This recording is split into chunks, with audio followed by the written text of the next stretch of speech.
Sweden کی Royal academy of sciences نے اعلان کیا ہے کہ 71 سالہ عمر کے ہنگری کے معروف ادیب لاسلو کراسناہورکائی کو سال 2025 کا نوبل انعام برائے ادب دیا گیا ہے، جبکہ انعام کی مالیت 11 ملین سویڈش کرونر یعنی تقریباً 1.2 ملین امریکی ڈالر ہے۔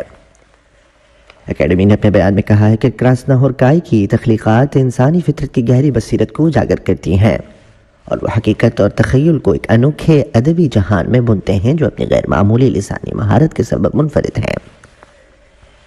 اکیڈمی کے مستقل سیکرٹری میٹس ملم نے کہا ہے کہ کراسناہورکائی کو ان کے ادبی کارناموں پر یہ اعزاز دیا گیا ہے کیونکہ ان کی تحریروں میں فن کی قوت جھلکتی ہے۔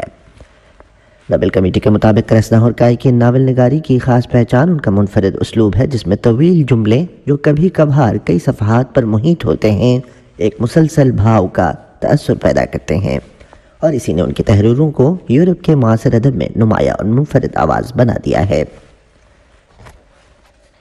طب، طبیعیات اور کیمیا کے شعبوں میں نوبل انعامات کے اعلان کے بعد اور آج ادب کے انعام کا اعلان اسٹاک ہوم میں ہونے کے ساتھ ہی اب دنیا کی نظریں مغرب کی سمت جمی ہوئی ہیں۔ ناروے کے دارالحکومت اوسلو میں نوبل برائے امن انعام کا اعلان کیا جائے گا۔ یہ لمحہ دنیا بھر کی امیدوں، توقعات، بحث و مباحثے اور قیاس آرائیوں کا مرکز بن چکا ہے کہ آخر اس بار وہ کون سی شخصیت یا ادارہ ہوگا جسے دنیا امن کے علم بردار کے طور پر تسلیم کرے گی۔ کل کے عالمی تقریب میں وہ سربستہ لفافہ کھولا جائے گا جس میں نوبل برائے امن انعام کے فاتح کا نام درج ہے، اور یہ نام اعلان کے ساتھ ہی واشنگٹن سے بیجنگ تک، مسکو سے غزہ تک دنیا کی تمام راجدھانیوں میں گونجے گا۔ اس برس نوبل برائے امن انعام کا اعلان کہ ایسے وقت میں ہو رہا ہے جب دنیا پیچیدہ چیلنجوں سے دوچار ہے۔ مشرق وسطیٰ اور مشرقی یورپ میں جاری مسلح تنازعات، ماحولیاتی بحران جو کمزور معاشروں کو خطرے میں ڈال رہے ہیں، اور سیاسی کشیدگیاں جو بین الاقوامی تعاون میں رکاوٹ بنی ہوئی ہیں، یہ سب عالمی منظرنامے کو مزید نازک بنا رہے ہیں۔ ان حالات میں ایسے افراد اور تحریکیں سامنے آئی ہیں جو اقوام کے درمیان فاصلے مٹانے کی کوشش کر رہے ہیں، چاہے وہ سفارتکاری کے ذریعے ہو، انسانی خدمت کے میدان میں ہو یا ماحولیاتی سرگرمیوں کے راستے سے۔ نوبل برائے امن انعام اکثر انہی لوگوں یا اداروں کو ملتا ہے جو بحران کے لمحات میں نئے اور مؤثر حل پیش کرتے ہیں یا اپنی جدوجہد اور عزم سے دنیا کو تبدیلی کے لیے متاثر کرتے ہیں۔ نوبل کمیٹی کے مطابق اس سال امن انعام کے لیے مجموعی طور پر 338 امیدواروں کے نام سامنے آئے ہیں، جن میں سے 244 شخصیات اور 94 ادارے شامل ہیں۔ یہ تعداد گزشتہ سال کے 286 امیدواروں کے مقابلے میں نمایاں طور پر زیادہ ہے۔ چونکہ امیدواروں کی باضابطہ فہرست 50 برس تک خفیہ رکھی جاتی ہے، اس لیے امکانی فاتح کے بارے میں قیاس آرائیوں اور توقعات کے کئی دروازے کھلے رہتے ہیں۔ اگرچہ اکثر یہ بحث بھی جنم لیتی ہے کہ کون انعام کا زیادہ مستحق ہے، لیکن اس کے باوجود وہ شخصیات اور سیاسی رہنما جو تاریخی امن معاہدوں میں کردار ادا کر چکے ہیں ہمیشہ نامزدگی کی فہرست میں سمجھے جاتے ہیں۔ اسی طرح اقوام متحدہ کی انسانی ہمدردی پر مبنی تنظیمیں اور بین الاقوامی عدالتی ادارے ہیں جیسے انٹرنیشنل کرمنل کورٹ بھی اپنے ادارہ جاتی کردار، انصاف کے قیام، انسانی امداد کی فراہمی کے باعث مستقل امیدواروں میں شامل رہتے ہیں۔ روسی اور بھارتی افواج نے آج بھارتی ریاست راجستھان کے علاقے مہاجان میں مشترکہ فیلڈ مشقیں کی۔ یہ مشقیں دونوں ممالک کے درمیان جاری فوجی مشقیں اندرا 2025 کا حصہ ہے۔ روسی وزارت دفاع کے مطابق ان مشقوں میں شرکاء نے میدان میں رکاوٹوں کو عبور کرنے اور فوجی حربی فائرنگ کی تربیت حاصل کی۔ اندرا 2025 کے نام سے جاری یہ روس بھارت مشترکہ مشقیں رواں ماہ کی 6 تاریخ کو شروع ہوئی تھیں۔ راجستھان کی شدید گرمی اور سخت موسمی حالات میں فوجیوں نے مختلف پوزیشنز سے جنگی فائرنگ کی مشق بھی کی ہے۔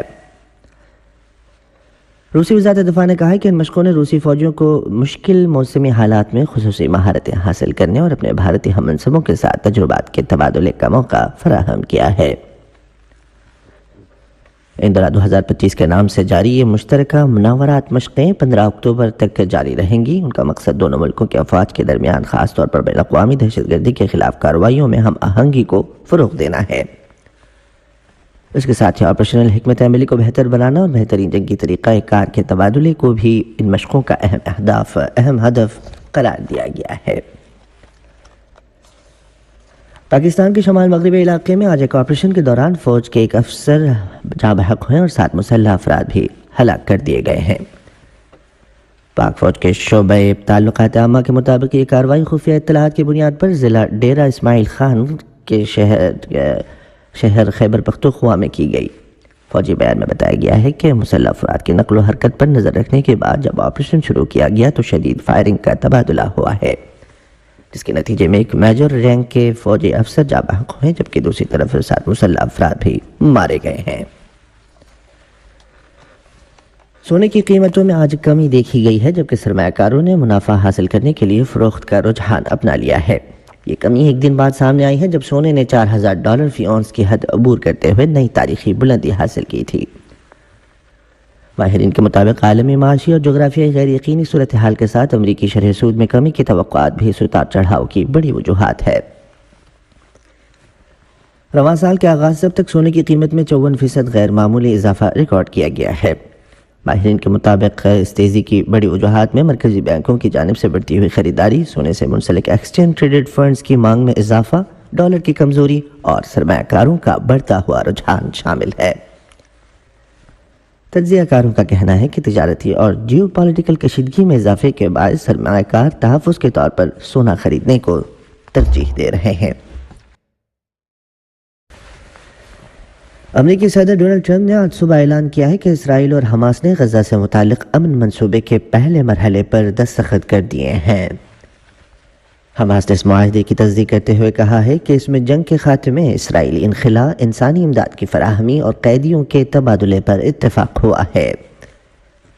تحریک نے قطر، مصر اور ترکی کے ساتھ ساتھ صدر ٹرمپ کی ثالثی کوششوں کو بھی سراہا ہے۔ مزید جہاد اسلامی تحریک نے کہا ہے کہ اسرائیل کے ساتھ جنگ بندی اور قیدیوں کے تبادلے کا جو معاہدہ ہوا ہے وہ کسی کی بخشش نہیں بلکہ فلسطینی عوام کی قربانیوں اور مجاہدین کی بہادری کا نتیجہ ہے۔ جمعرات کو جاری کردہ بیان میں تحریک نے واضح کیا کہ اگر فلسطینی عوام کی بڑی قربانیاں اور میدان جنگ میں مجاہدین کی جرأت مندانہ مزاحمت نہ ہوتی تو یہ معاہدہ ممکن نہ ہوتا اور نہ ہی مزاحمت اس قوت کے ساتھ مذاکرت کی میز پر کھڑی ہو پاتی۔ ادھر قطر کی وزارت خارجہ کے ترجمان ماجد الانصاری نے بتایا کہ ثالثوں نے جنگ بندی کے پہلے مرحلے پر عمل درآمد کے تمام نکات پر اتفاق رائے کی تصدیق کر دی ہے۔